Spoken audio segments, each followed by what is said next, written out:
Hello YouTube, hello electric riders, Lexi here. Today I'm so excited because I have the interview with CTO from Energica, Giampiero Testoni.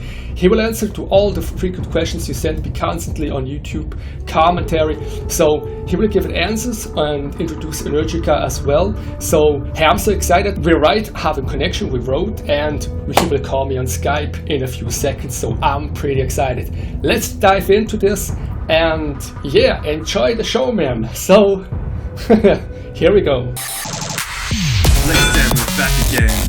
Pow!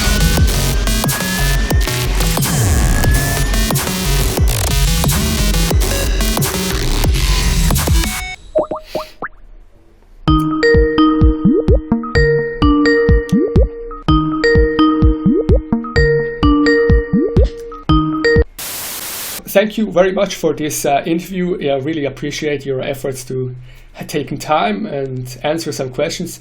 The community is pretty excited about and curious who's behind Energica, like you or like other people, and I receive constantly very frequent questions, and I'm thankful you will answer this today.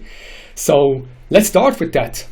The second season of MotoE is in a full run right now, and if you think back to 2014 or before, where this motivation came from to produce electric motorcycles against all opinions, people saying it not work, and yeah, why you don't do normal motorcycles? So where this motivation came from?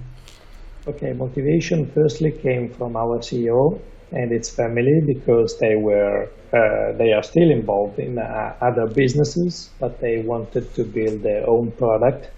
So the way to build an own product in a company where you're building components for others is very, very difficult. So this motivation, combined to the fact that there was a great passion for motorcycles, they collided together, and it came out to having let's say a product of its own. And the idea was to doing something really innovative, because the mother company has always been a very innovative company, and the idea was to build something that was really built for the future, that was something that was just coming.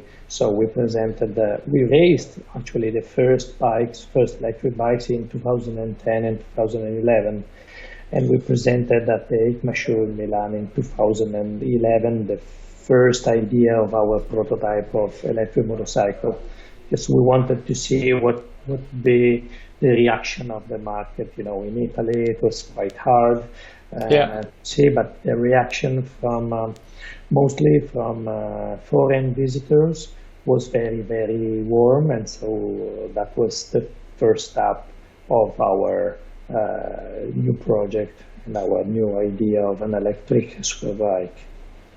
Okay, great, yeah.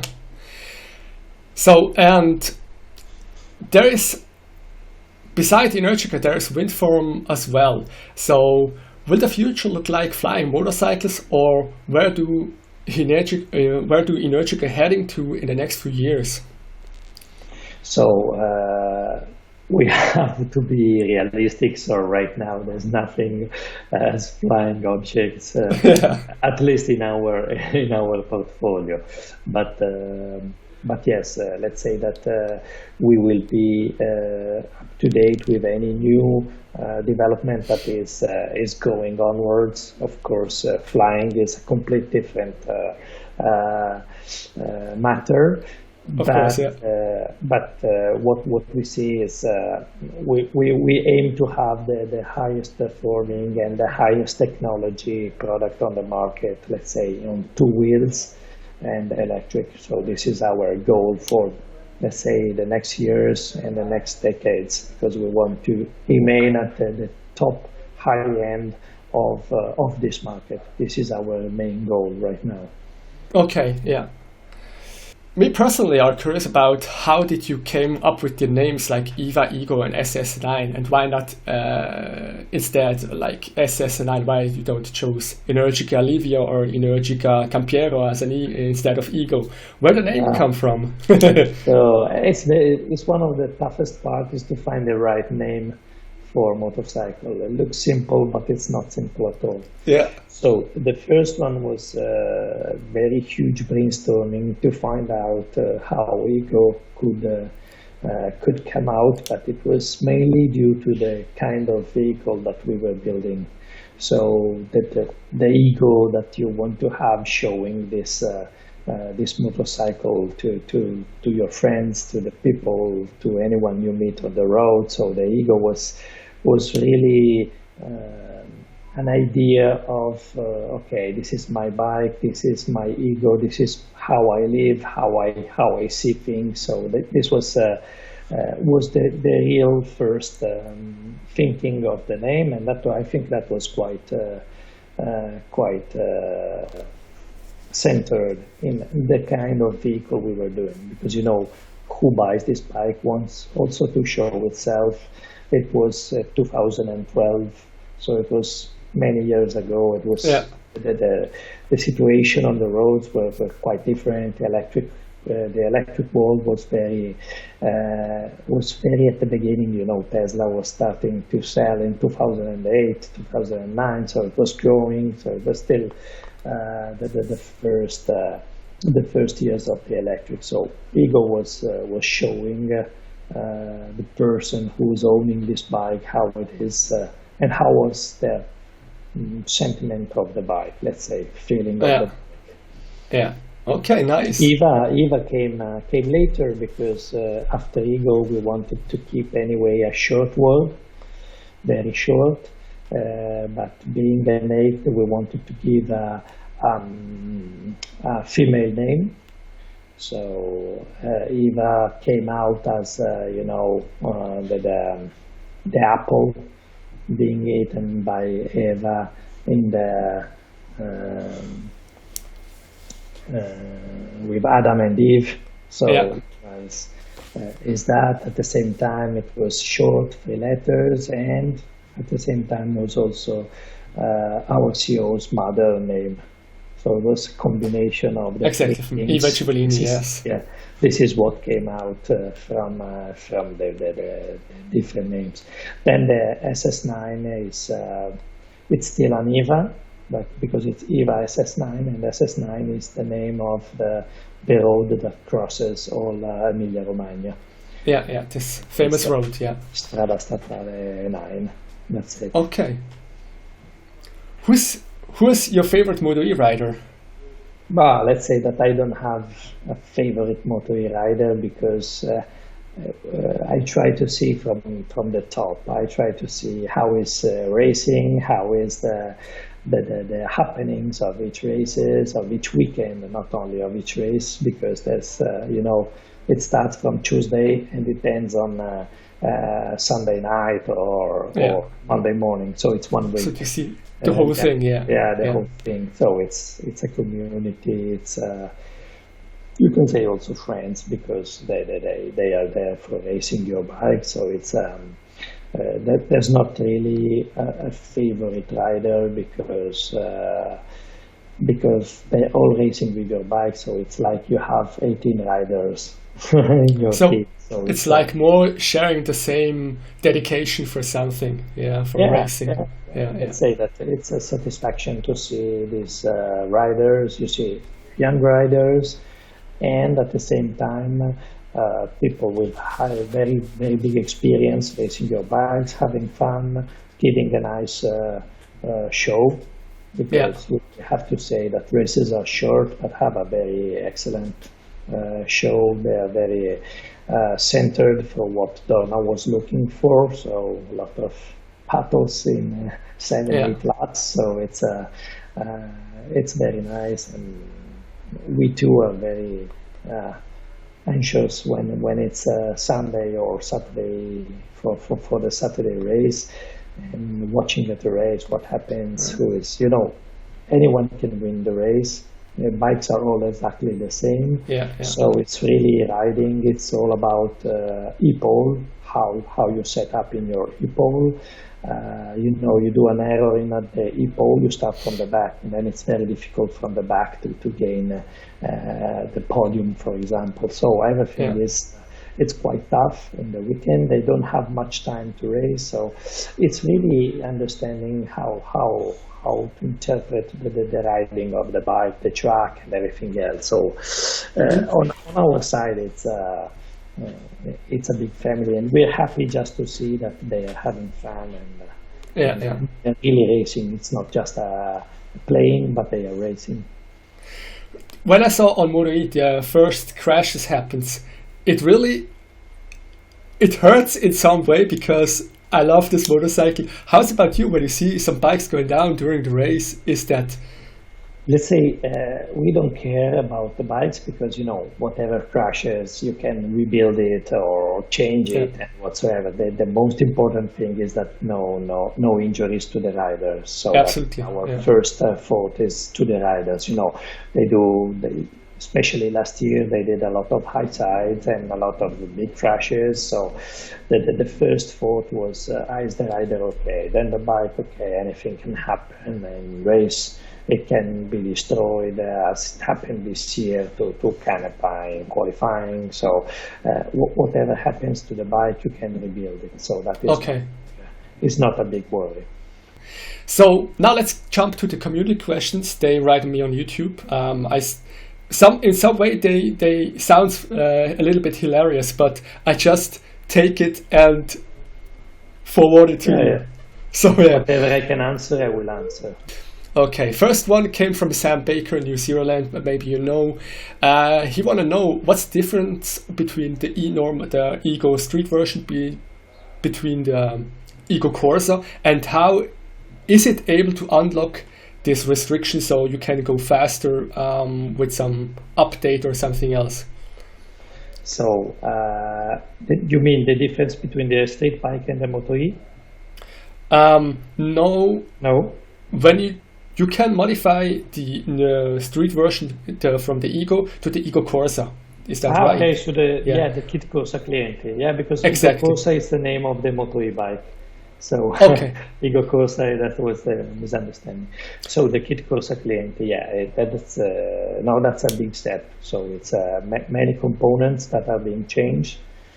So mechanically there are several parts, and let's say that electronically there is a complete new VCU with different mapping, with different algorithms inside. So it's quite a big step, but of course this voids any possibility of driving on road. So this is for track use only, because it's not legal, let's say, as it is as it has been homologated. And moreover, it brings the bike closer to its limits. It's not really close to the real limits, but it's much powerful and different from the street legal bike.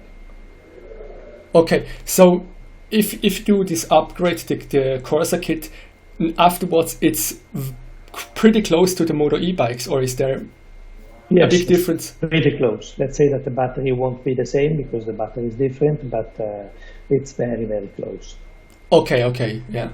So you can modify. Because also all the front end of the bike, suspensions, brakes, wheels, it's all coming from MotoE.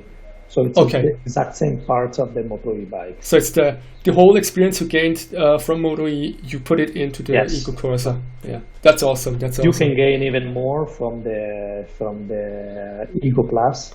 You can gain even more power because you can sustain more power compared to the older version. Yeah.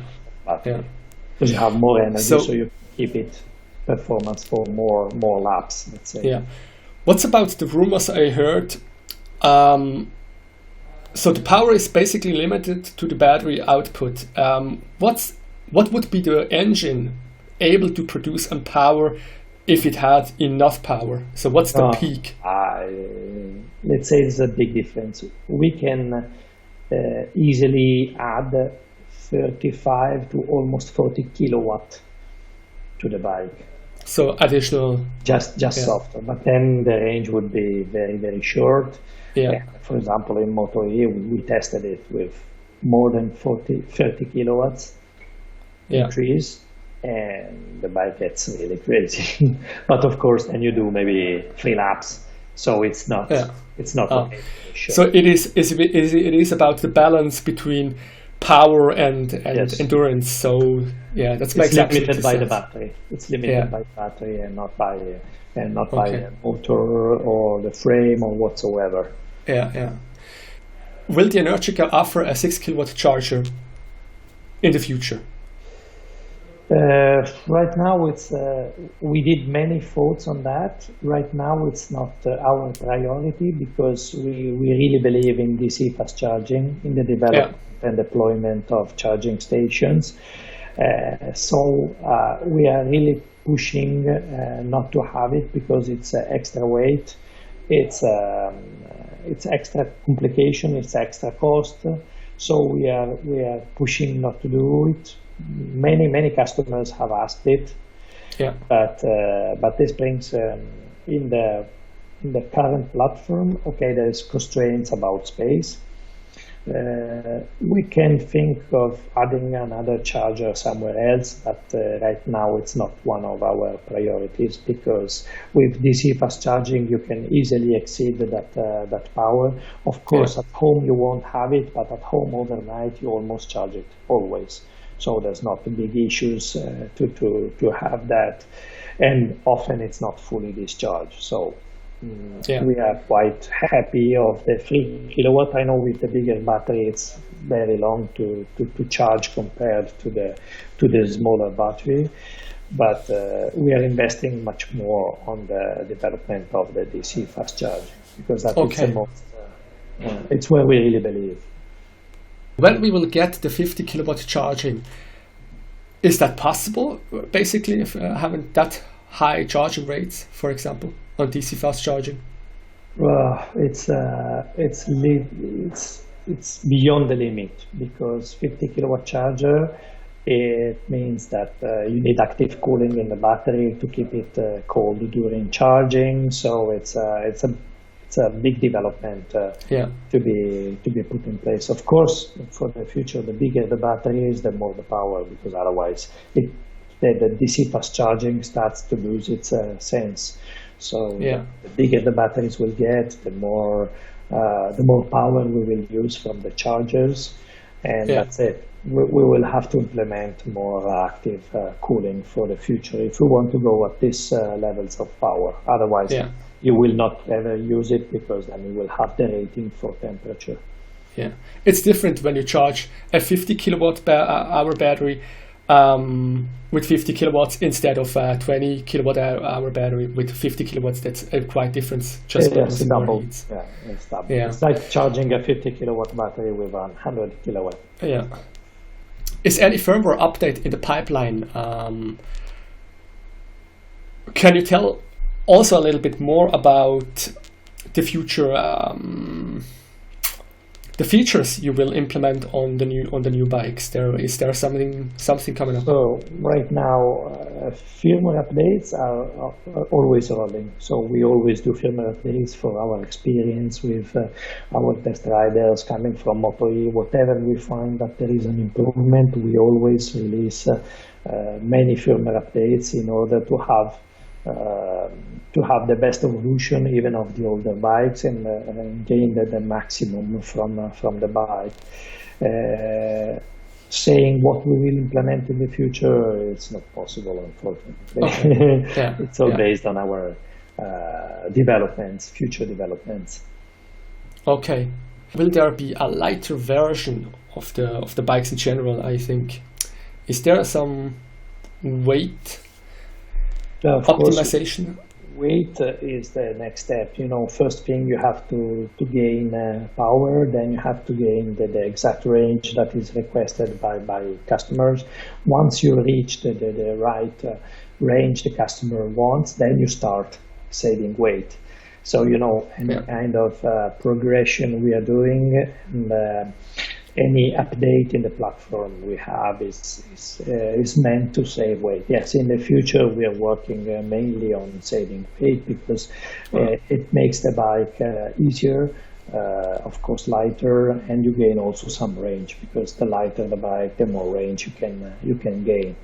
But right now it was very, very important to have a very robust and reliable bike. So that was our first priorities was performance and range. With performance, we met it immediately. With range, I think we almost met it with the new battery, and now we will work on weight saving. Then, of course, any kind of new technology of battery that has more energy dense, then instead of adding range, you can save weight. Yeah. So with the same range. Okay, and would it be possible to have a lower sitting position? Is that something in plan or possible? Not with the current bikes. We have done a big improvement on the EVA Ribelle because we lowered the seats of more than 10 millimeters compared to the older version. So we redesigned completely the seat of the bike. So that is much lower than before, and it's even a little lower than the SS9. So it's what we reached, but then there is a physical limit of how the structure is, so where the motor is positioned, where the frame is. So let's say we reach now the limit of the height of the bike, unless you work on suspensions, but then you will have less travel on suspension. So you can lower it with suspensions, but then you will lose the same millimeters you lower, you will lose them on the travel of your suspension. So for the future, yes, of course, it's also in your pipeline. Yeah, of course. Okay. And then I received a lot of questions about battery voltage, battery capacity, battery cooling system, and all that kind of stuff. Can you explain? You mentioned battery cooling system before, and is there something in pipeline? And can you explain the battery pack in general, so we can answer all those questions? Right now, we don't have an active cooling on the battery. So battery, the cells are, let's say, firmly attached to the outside of the casing, and the casing is used as a cooling for the bike while riding. We are studying some systems. For example, in MotoE, we've introduced filters for air cooling the battery. So let's say our development is continuous. Of course, for road use, you have to be very, very reliable. It has to be fought for any kind of use. So it's a much longer development than what can be on a closed environment, on a racing environment. That if you crash, okay, you just change a battery and that's it.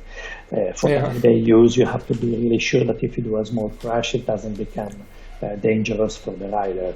So the process is much, much longer. Of course, we know that the future will be in cooling the battery. We don't know if it will be air, liquid, or whatsoever. But yes, in the future, it's something we will have to look at. Okay, great. Current voltage is 300 volts. So I don't know which other questions were asked. Someone asked really precise, what is the battery voltage when it's on 5% or almost discharged and with a full charge? Oh. So the range. I should do some calculations. I don't even remember. Okay. Yeah, no big deal. I think fully charged is 330 volts.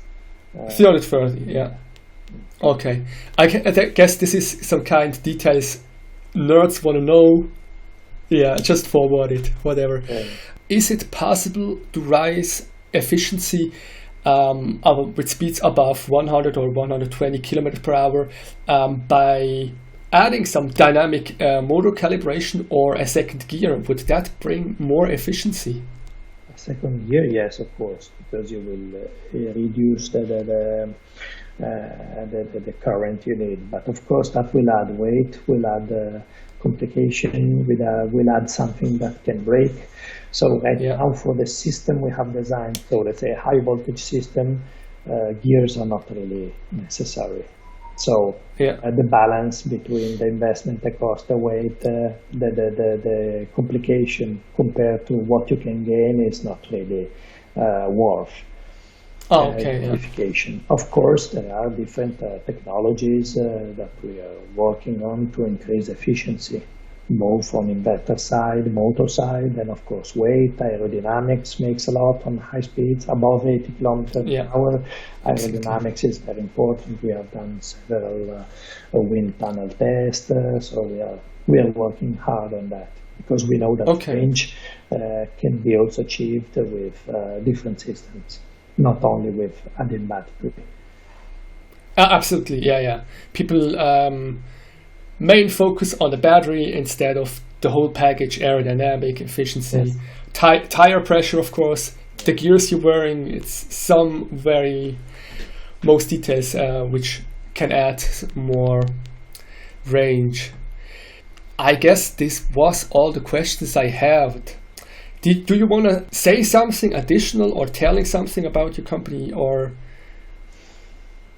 There would be days to talk about. So okay. I don't know if there's not a precise question or want to know. Talking about road race and company would take hours to explain everything. Okay. But what we like is the community that is growing around our bikes. We are very happy of enthusiasts out there that are riding our bikes, because that is one of our biggest satisfaction is having customers that are happy of our bikes, happy of the service, happy of what we are giving as a let's just say as a sensation, as a feeling, as riding our bikes. So we hope to make people happy while riding our bikes. So we have designed them as we would have liked them. So we know that there are some limits that we are continuously working to improve. But right now, I think we are happy of the product we have done, and we are happy if the customers are happy. Moreover, we have done MotoE. We have demonstrated that we can be on the top championship, being a single manufacturer, having professional riders enjoying the bike, being very, very happy, surprised of the performance. So I think we did a great job till now. But of course, I think you didn't miss your goals, and so far you did pretty well. I mean, everyone loved the bikes. I never had somebody complaining about, maybe someone didn't like the colors or whatever, but from the experience, the motorcycle is awesome. Can speak about myself and others, the response I have. Once they get it on, it's so addictive. It's so addictive. And that's, I guess that's the passion you share with your technology when people ride it. That's, people should try. That's it. Of course, there are many haters and many other people. But this is also, Tesla has these issues. So. But I think as long as you have haters, you're doing good. If you have no haters, absolutely. No more interest. Yes. So hey, greetings to your entire company, Filippo, and your family. Thank you. And thank you so much for this interview, given these answers. This is so much value. It's valuable for me, for the community. And introduce someone from Energica. They have a face. They have know the people behind. This is so awesome. Thank you for everything. Something you never see, but really passionate people here, dedicating 300% of their time working on solving issues, in bringing new developments and everything else. So really thank you. I will share your thanks with our team, because it's them that are working very, very hard to bring and to make everything possible. Okay, so that was it. Thank you very much, and have a good day and good week. You too. Thank you. Bye bye. Thank you. Ciao. Bye bye. Ciao. Giampiero. Bye.